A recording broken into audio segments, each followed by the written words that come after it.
Okay, let's kickstart the event.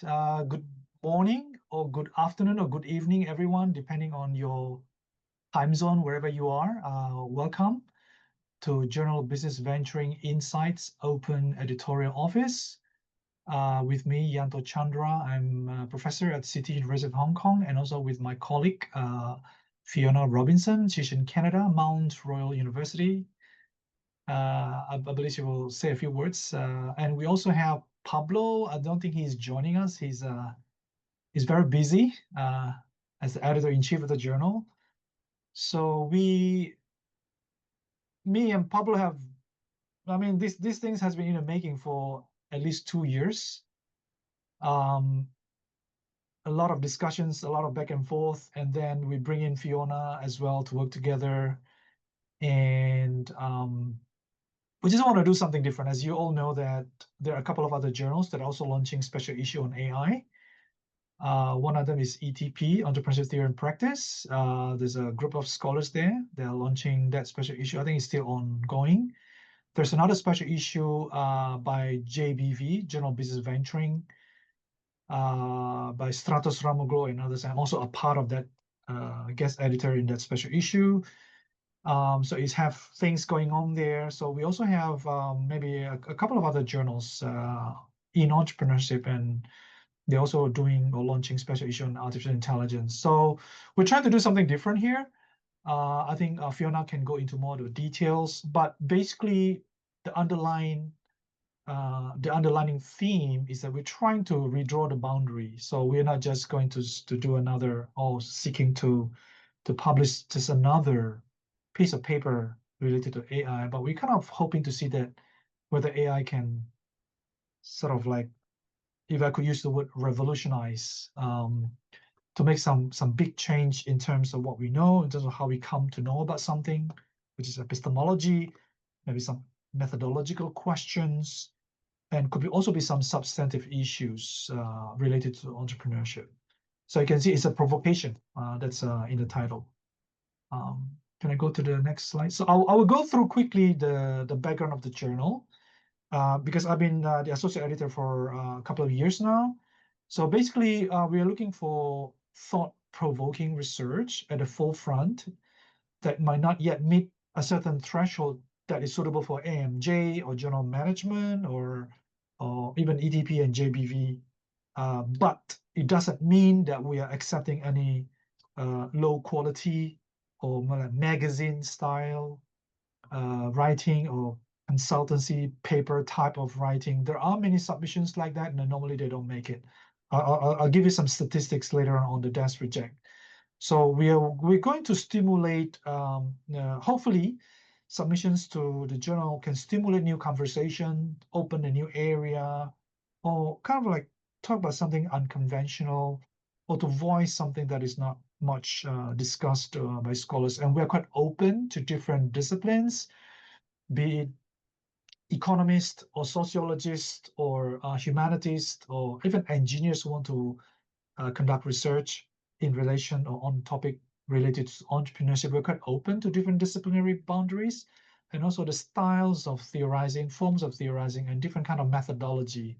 So we're quite open. We also have published a couple of papers that are written by scholars collaborating with practitioners, or even just practitioners who have enough training in order to write scholarly research manuscripts. And yeah, so this is a sense of we're open voice, we're multi-voice. We are trying to also balance between the speed and the rigor. Again, it doesn't mean that we publish anything that's low quality, because if you see over the years, you can go to our journal website before you submit anything or write anything. Go to our journal's website to see or have a feel for what kind of papers that we have published so far. You can see the quality has been going up year by year. And also, there's a special kind of a format in which, and some authors just didn't read the author guide. They submit a 30, 40-page manuscripts, which is not what we're looking for. We're looking for around 12-page double-spaced Times New Roman. And in terms of speed, we're relatively fast compared to other big journals. Next. Yeah, so this is just a nutshell review process. You don't have the editor-in-chief and associate editor on the most left of your screen, because the editor-in-chief and Pablo and us, as we are kind of in one team. So when papers come in, we will have an initial evaluation. Those that are not making the threshold will be desk rejected, and then it will go to a reviewer, and sometimes it can be more than one reviewer in a situation where we want to get more certainty, we want to get more feedback. It can go to more than one reviewer, and it can go to you might get R&R if you pass that review round, and it can be one round or two round. Some of the very great papers we have seen has gone through more than one round of review. And sometimes it's really about quality control and making sure papers that get accepted, that you are proud of it, you're proud of your paper, and you're proud of the piece get published in JBVI. Next. Yeah, so these are submission rates. So if you compare from 2017 to 2024, the submissions has skyrocketed. Last year, the entire 2024, we accepted almost 500 submissions. Over 380 of them were desk rejected, again, for very easy reasons. People are submitting consulting type paper, or newspaper column type of paper, or paper that doesn't build on what is already discussed in the topic for 30, 40 years. Or people are just not connecting anything. For example, they're submitting something on economics or something on strategic management, and they're not connecting it to any of the conversations on entrepreneurship or entrepreneur. Because even entrepreneurship it has so many subsections, from a very micro level to the meso level to the macro level. So if it's totally outside of the scope, then most of this got desk rejected. So it also means that those that have passed through the desk rejections, they have more chance to go to the next round and have more chance to get accepted, depending on how they work through it, how they deal with the reviewers' questions, and also the handling errors, comments, and things like that. So yeah, so it's about the 12% acceptance rate. Next. Yeah, so the downloads has also increased over the time. So you can see there's a lot of citations to JBVI articles. So in terms of our ranking, the next one is our ranking. The ranking in the ABDC journal, we are ranking A, 2025. And also in Italian journal ranking, we also rank A. In the Google Scholar, we are ranked 18 in the entrepreneurship and innovation category. And also in German and HEC system, I believe that is HEC, is it France? So we are B, but the CABS give us a 2-star. So there's 2021, quite a few years ago, but I believe the number will change. And I believe, because we've been long enough in the field, in entrepreneurship, our impact factor will come out maybe in 1 year, or if not this year, will be next year. So with the impact factor, it will look even better. So we are papers published in our journal get quite a good amount of media coverage and engagement, including a Wall Street Journal, World Economic Forum, Forbes, Times. For example, there's one of these very interesting paper that look at entrepreneurs who put tattoos in their bodies, and they're studying whether putting tattoos have anything to do with getting more success in crowdfunding. Entrepreneurs crowdfund their resources, and the result is very interesting. And this one got mentioned in the Wall Street Journal. And also there's another one that I think this was done by biologists who are studying entrepreneurship phenomena. They talk about biomimicry, so how humans can learn from the nature, and how would that translate into what we can know and what we can study about entrepreneurship. So you can see, and also some of them are looking at like neuro questions of, looking at twins, in a baby twin, one become an entrepreneur, the other one doesn't become an entrepreneur. Are there any differences, and what we can learn from those? So it's very groundbreaking. Next. So these are the editorial team. So I'm one of them. Pablo is the editor-in-chief. We also have Andreas in Hohenheim, Philip Roundy in the Tennessee, Hanna Milanov at Technical University Munich or München in Germany. We have Marcus Wolf in North Texas, with Anna in William Patterson, Yuval Engel in Amsterdam, Robert Pidak in Old Dominion, Daniel in Ivy, and Berna. Berna is our media engagement editor in Aalto in Finland. And we have also a methods, someone who check on data integrity and transparency in Riga, Mark Geiger in Duquesne University. And of course, we have Rashida in IE in Spain. And also Dimo. Dimo was the founding editor of this journal in Bath. So he's still involved in the journal. Next. Yeah, so we have done a couple of experimental initiatives on rapid response research, on scholarly impact, on design science, and debunking myths. So I won't talk much about these things, just to show a bit of the flavor. Next. Yeah, so we have governance and transparency, integrity, rigor in terms of how we handle submissions and how we handle reviews.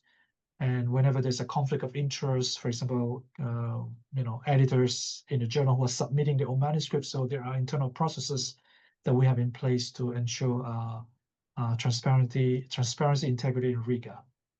Yeah, and I'll pass more details about the special issue to Fiona. Go ahead, Fiona. All right, we got a few slides to share with you about the special issue, which is, I'm assuming, why you're on the call. So welcome from myself as well.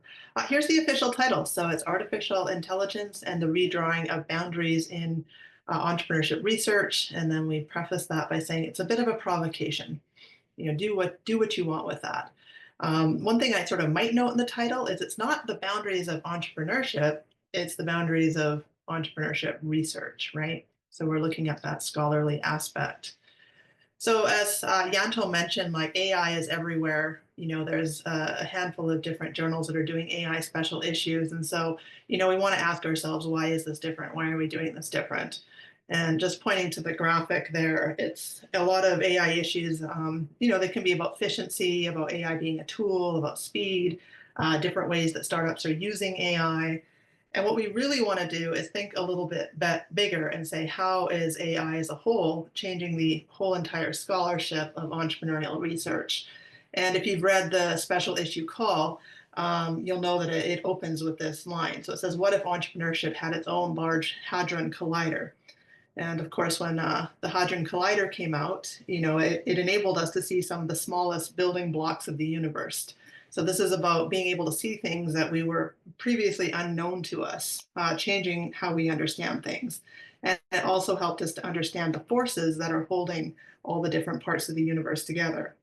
And so, through this, we're having that whole new discovery of what we know, how we ask questions, and how we interact with the discipline. So really what we want to do here is put the lens on entrepreneurship research. There's some studies have said entrepreneurship research is in a bit of a lag right now. It could use some spicing up. And so what we wanted to do is think the AI forces us to rethink not just the phenomena of entrepreneurship, but actually the way that we look at it, the way we research entrepreneurship, the way we make our observations, and ultimately how we theorize about it, rather. So there's sort of a few different points or angles that we're looking at here. So going past AI being a tool, we're seeing it more as a co-actor in the entrepreneurial system, integrating a sense of agency. So just as AI systems simulate judgment, adapt strategies, and generate hypotheses, they also begin to challenge some of those boundaries. And we want to look at those boundaries and pick them apart and see what we can explore there. We also know that AI is shaping the questions that we ask, the data we collect, and the theories we test.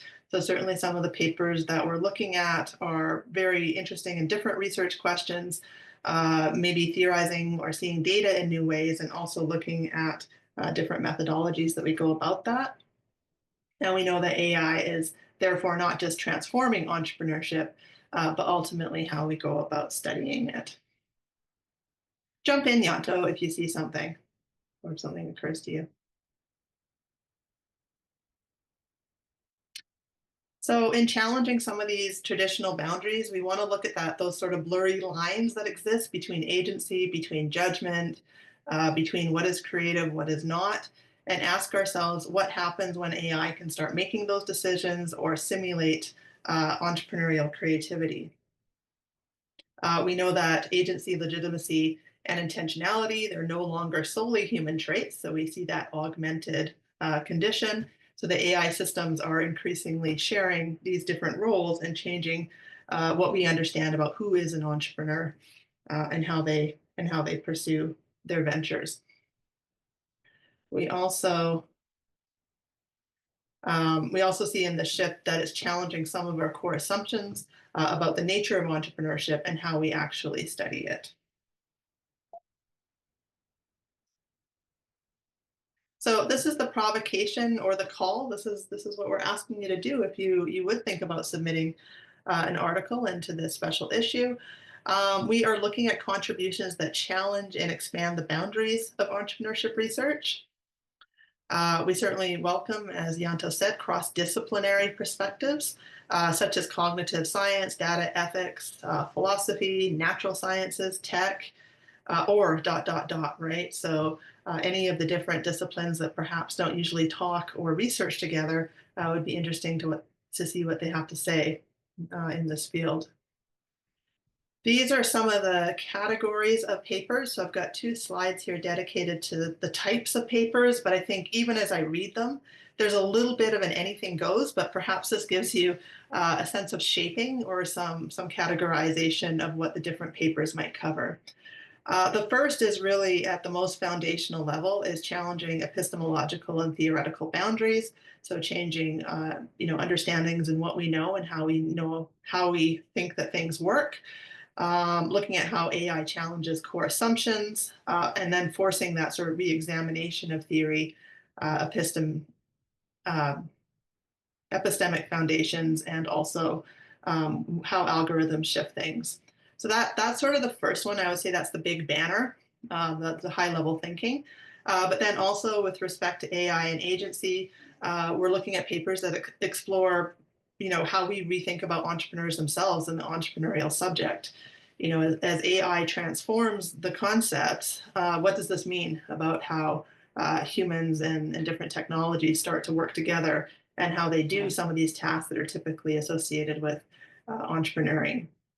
The third one is a bit of a creative task. So given that we have AI, it's here to stay. What are the different breakthroughs that we may anticipate in terms of methodologies? How does that affect our data? How does that impact how we might go about measuring it? So anything along sort of different experimentation using AI integrated into different methodologies. In our second set here, we're looking for philosophical and reflexive contributions. So certainly this helps us to rethink some of the assumptions we have about human nature, value creation, what it means to be an entrepreneur, some of those more thought-provoking articles. Of course, you can't talk about AI without talking about ethics. So we've got a bucket for that as well, which is some of the ethical frontiers and things that are problematic about some algorithmic biases. And then lastly, going back to the initial story, which is this argument that some things in history, these sort of historical breakthroughs have fundamentally changed our whole understanding of the universe. And with that in mind, is there anything that we can learn from that? And is there any way that this AI phenomena that we're experiencing now might parallel some of the past scientific revolutions that we've experienced in our history or before? So those are the papers. And kind of in the very last call here, we wanted to leave some time for questions and idea sharing. But the invitation, it says there, so we let AI loose on entrepreneurship research, and it says at full speed, right? So that's the invitation to submit articles that might fit in this call. And with that, May I I add think, one point? Because this is a yeah, sure. virtual special issue, it means Good point. that we don't have a very fixed deadline. We do have a deadline for submission for this one, but it's an open rolling. It means after this submission deadline, if there are papers that are suitable for this special issue, when they get published in JBVI, it will go and be compiled together with this special issue. So it will contain a lot of papers that are related to AI theme. That's how the JBVI special issue works. So it's unlike special issue in our journal. There's a very rigid period, and all the papers published in that special issue will be there, just a very small list of papers. But in JBVI, when they got special issue, there tends to be kind of open and rolling. So even after that specific deadline that we set in the website, I think in the website we mentioned, is it We have August it at 20, August end of August. 2026? Yeah. Yeah, so even after submissions after August 2026, if they are suitable and they get published, they will be compiled together with this called virtual special issue. Thank you. And with that, I'll leave it open to questions, comments, ideas, discussion. I don't know if you can unmute yourselves, or perhaps Yanto has the power of the muting.